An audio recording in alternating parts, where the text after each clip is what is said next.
स्वागत है आप सभी का एक नए वीडियो लेक्चर में। इससे पिछली वीडियो में हमने की थी फ्रैंकिंग मशीन। आज हम करेंगे नेक्स्ट क्लोज नंबर 13, स्पॉइल्ड और डिफेस्ड स्टैम्प्स। तो यहाँ पे हमारे पास जो स्पॉइल्ड और डिफेस्ड स्टैम्प्स जो होती हैं, कटे फटे डाक टिकट या फिर विरूपित डाक टिकट, कौन से क्लोज में आते हैं? क्लोज नंबर 13 में आते हैं।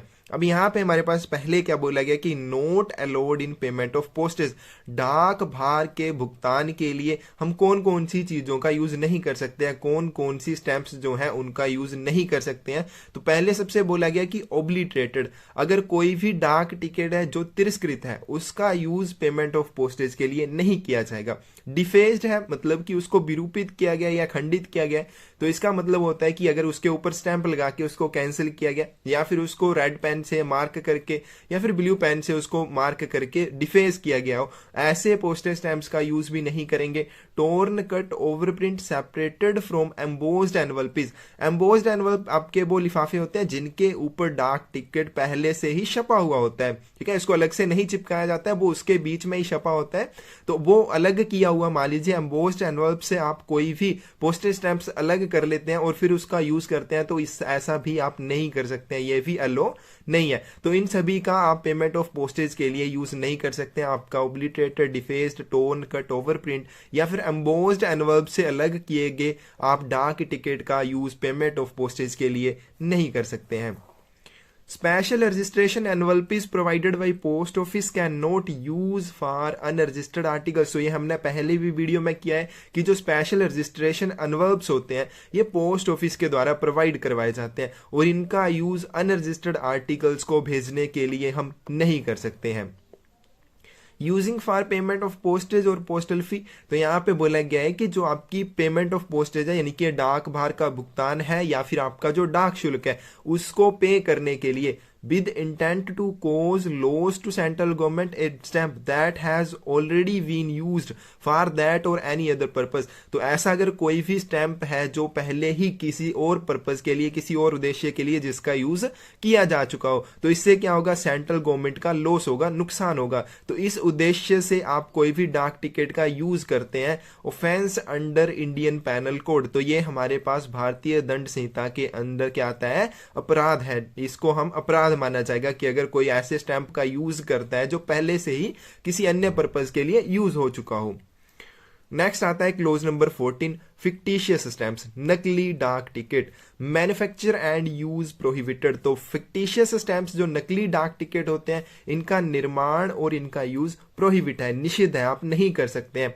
And is an offence, but अगर आप करते हैं punishable under section 263A of Indian penal code 1860। तो ये एक दंडनीय अपराध है। और किस सेक्शन के अंडर आता है? सेक्शन 263 इंडियन पैनल कोड 1860 के अंडर ये आता है, 1860 के अंडर ये आता है कि ये एक दंडनीय अपराध है, इसमें आपको सजा भी हो सकती है। However reproduction of stamps allowed, तो यहाँ पे बोला गया लेकिन हमारी जो स्टैंप्स होती हैं इनकी रिप्रोडक्शन अलो है, बट किस केस में अलो है? For illustration purposes in a philately publication, तो must only be in black. तो दार्शनिक प्रकाशन में टिकटों से संबंधित चित्रण प्रयोजन के लिए इनकी अनुमति है, लेकिन ये सिर्फ काले रंग में होनी चाहिए, किसी और रंग में आप इनको नहीं कर सकते हैं, इनकी रिप्रोडक्शन आप नहीं कर सकते हैं।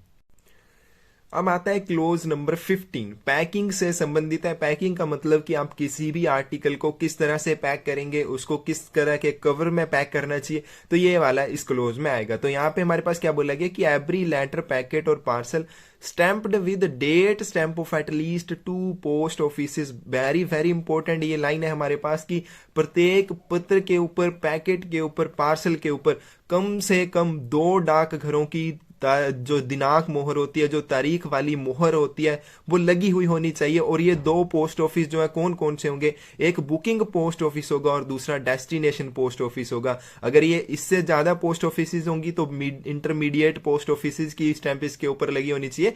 तो यहाँ पे हमारे पास 2 पोस्ट ऑफिस कौन से हो जाएंगे? बुकिंग पोस्ट ऑफिस और डेस्टिनेशन पोस्ट ऑफिस, जहां पे आर्टिकल को बुक कर रहे हैं, और दूसरा है हमारे पास गंतव्य पोस्ट ऑफिस जहां से आर्टिकल की डिलीवरी होगी। तो प्रत्येक पत्र, पैकेट या फिर पार्सल के ऊपर 2 पोस्ट ऑफिस की डेट स्टैंप लगनी चाहिए मिनिमम, और 2 पोस्ट ऑफिस होंगे आपके बुकिंग और दूसरा होगा destination. Packed in strong cover, इसको स्ट्रोंग कवर में, यानी कि आप जो अवर्ण यूज करेंगे किसी भी आर्टिकल को पैक करने के लिए वो स्ट्रोंग होना चाहिए। So liable to deal great pressure and friction. अब पोस्ट से जब भी आपका आर्टिकल जाता है बाई पोस्ट तो उसको आप बहुत सारी डाक का भार सहना पड़ता है और बार बार हर एक डाक से उसका फ्रिक्शन होता है, घर्षण होता है। तो इस वजह से अगर आपने स्ट्रोंग कवर यूज नहीं किया है तो वो रास्ते में ही आपका आर्टिकल बिखर जाएगा। सफर फ्रॉम स्टैंपिंग प्रेशर, और उसके बाद आपको पता ही है कि पोस्ट ऑफिस में स्टैंप कैसे लगाई जाती है, तो उसके हिसाब से आपको स्ट्रॉन्ग कवर का यूज करना चाहिए। Can not take special precaution for safety of fragile articles. Important line है हमारे पास कि जितने भी फ्रेजाइल आर्टिकल होते हैं, आपकी नाजुक वस्तुएं होती हैं जो टूट सकती हैं, उनके लिए पोस्ट ऑफिस कोई भी स्पेशल प्रिकॉशन, कोई भी स्पेशल सावधानी नहीं बरतेगा।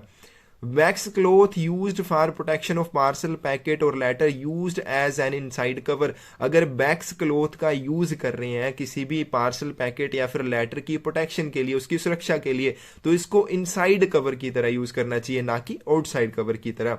Sufficient strong paper fastened outside the wax cloth to receive impression, date stamp or to affix postage stamps। और इसके बाहर अगर आपने वैक्स क्लोथ का यूज किया है तो इसके बाहर आपको एक सफिशिएंट स्ट्रॉन्ग पेपर, यानी कि आपको एक अच्छा खासा पेपर इसके बाहर चिपकाना चाहिए, आपकी जो वैक्स क्लोथ है उसके बाहर, ताकि आप जो भी डेट स्टैंप है उसके इंप्रेशन उसके ऊपर आ सके और जो भी पोस्टेज स्टैंप्स वगैरह आपने चिपकानी है वो भी उसके ऊपर लगाई जा सके। Every letter, packet, parcel closed in such manner does not give rise to sharp edges। तो प्रत्येक पत्र, पैकेट या फिर पार्सल को इस तरह से क्लोज करना चाहिए कि वो शार्प एजेस को राइज ना करे, ताकि बाकी जो आर्टिकल्स हैं उनको कोई नुकसान ना हो। क्लोज नंबर 16 है हमारे पास ceiling.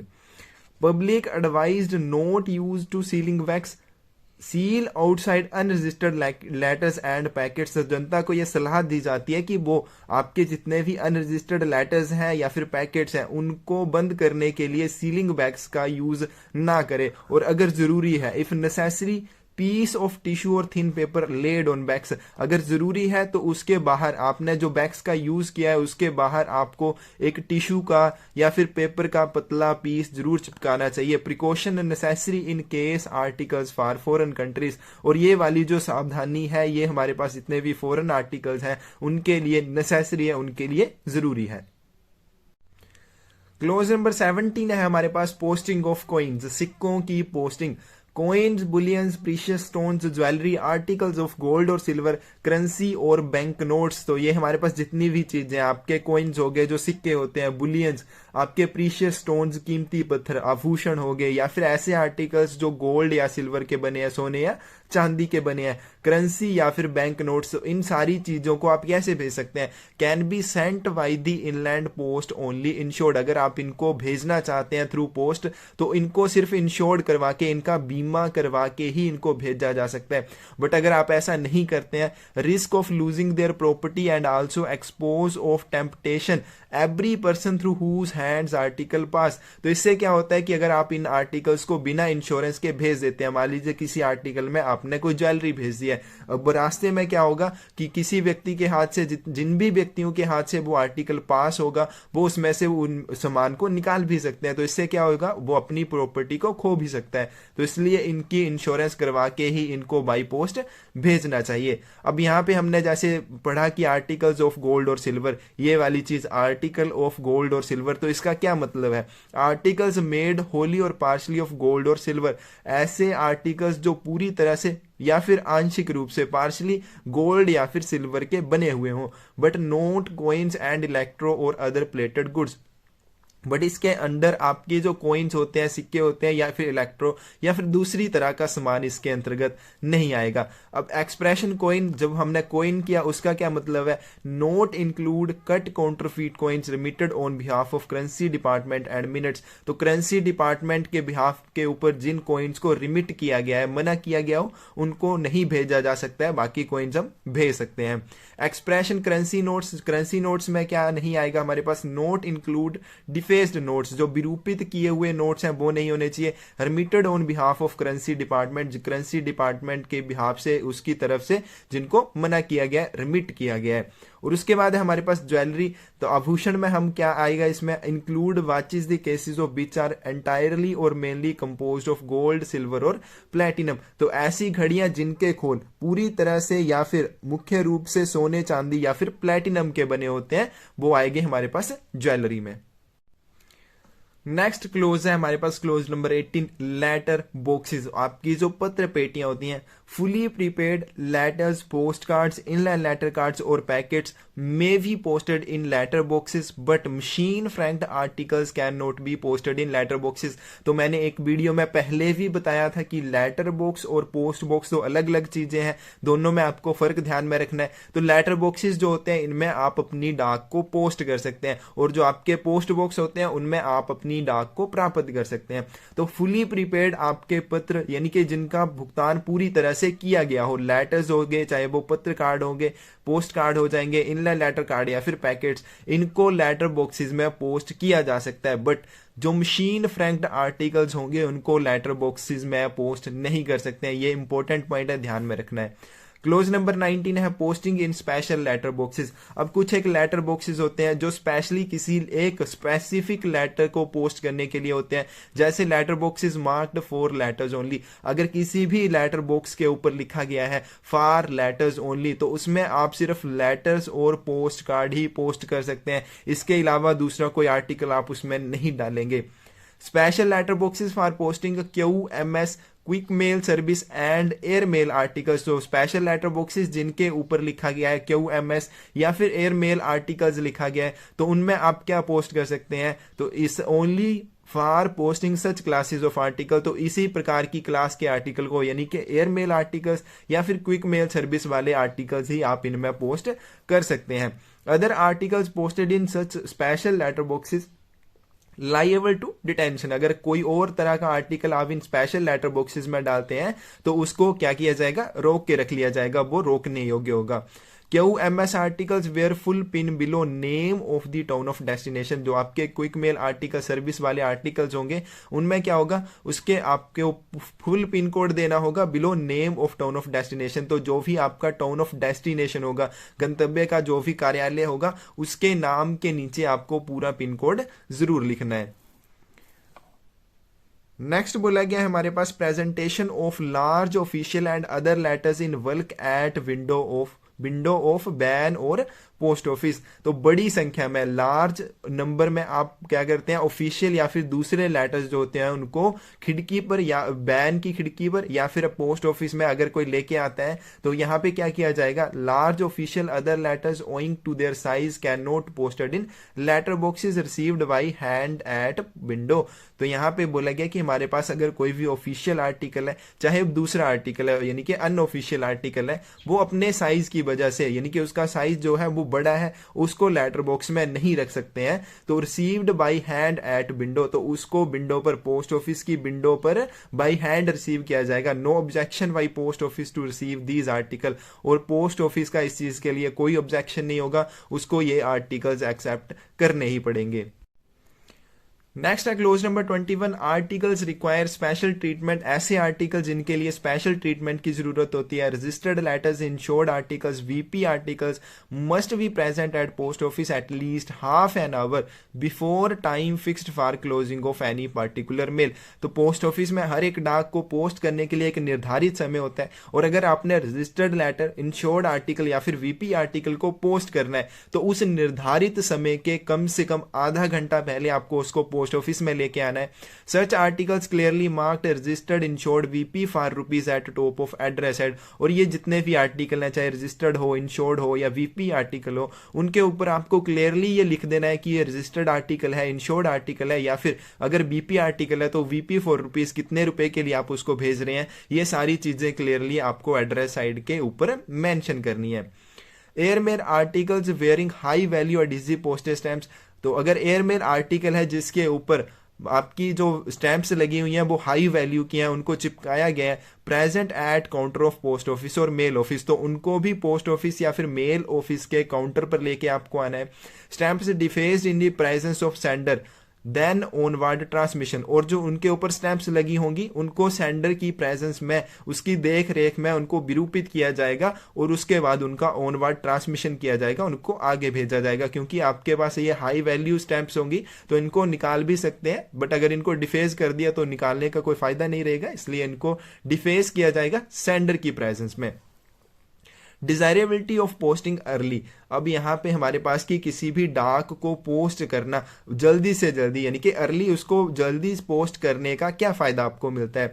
If posting article just at the time the mails are to be dispatched there is heavy congestion in post office और mail office and likelihood detention and delay. तो यहाँ पे हमारे पास क्या है कि अगर आप किसी भी आर्टिकल को पोस्ट करते हैं, वो पोस्ट करते कब है आप, जब उस डाक को भेजने का समय हो जाता है, उसके प्रेषण का समय है। तो उस समय अगर पोस्ट ऑफिस में हैवी कंजेशन है, ज्यादा भीड़ है, रेलवे मेल सर्विस के ऑफिस में या फिर पोस्ट ऑफिस में, तो इस तरह से क्या हो सकता है, आपका आर्टिकल जो है उसको रोका जा सकता है या फिर उसकी पोस्टिंग में देरी हो सकती है। तो आप उसको जितना जल्दी हो सके उतनी जल्दी पोस्ट ऑफिस में आके पोस्ट करें, तो आपका आर्टिकल उसी दिन चला जाएगा। बट अगर आप उसी समय करते हैं जब पोस्ट ऑफिस में उस डाक को पोस्ट करने या प्रेषण करने का समय हो चुका है, तो पोस्ट ऑफिस में अगर भीड़ है या फिर आप वहां पे ज्यादा भीड़ की वजह से आपका आर्टिकल जो है वो डिटेंशन या फिर डिले हो सकता है।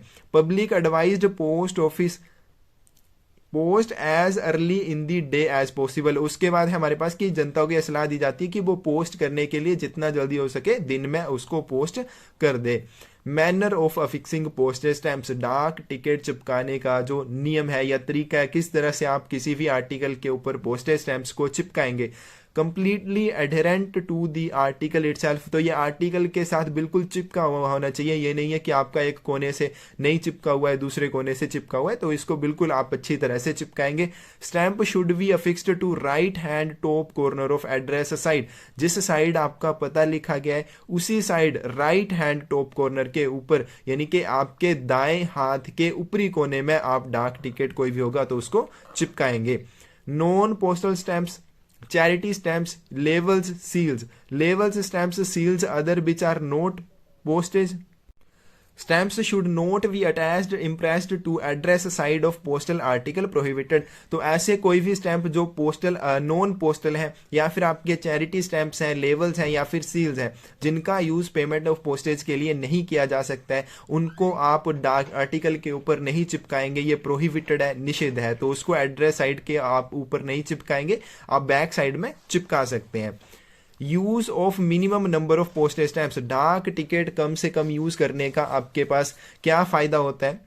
Public advised use minimum number of stamps of appropriate higher denominations, तो जनता को यह सलाह दी जाती है कि वो कम से कम स्टैंप्स का यूज करें और हायर डिनोमिनेशन की बड़ी मात्रा, बड़ी संख्या वाली जो हमारे पास स्टैंप्स होती हैं, यानी कि आप वो अगर एक आर्टिकल के ऊपर मान लीजिए 5 रुपए की स्टैंप्स लगनी है, तो जनता को क्या सलाह दी जाएगी कि एक रुपए की 5 स्टैंप्स लगाने की बजाय सिंगल 5 रुपए की स्टैंप लगाएं। तो ये सलाह दी जाती है कि वो मिनिमम नंबर ऑफ स्टैंप्स का यूज करें, but higher appropriate higher denomination, उच्च मूल्य वर्ग के डिनोमिनेशन वाली स्टैंप्स का यूज करे। Use large number of low value stamps, अगर लार्ज नंबर में ज्यादा संख्या में वो कम मात्रा वाली या फिर कम वैल्यू वाली स्टैंप्स का यूज करते हैं, तो इससे क्या होता है, take unnecessary space on postal article, postal article के ऊपर बिना मतलब के वो स्पेस घेर लेंगी, एड्रेस लिखने के लिए, आपको इंडिकेशन लिखने के लिए कम जगह बचेगी। उसके बाद है leaving less room for address और अदर इंडिकेशंस, तो इससे क्या होगा, एड्रेस के ऊपर कम जगह बचेगी इंडिकेशंस लिखने के लिए या फिर एड्रेस लिखने के लिए।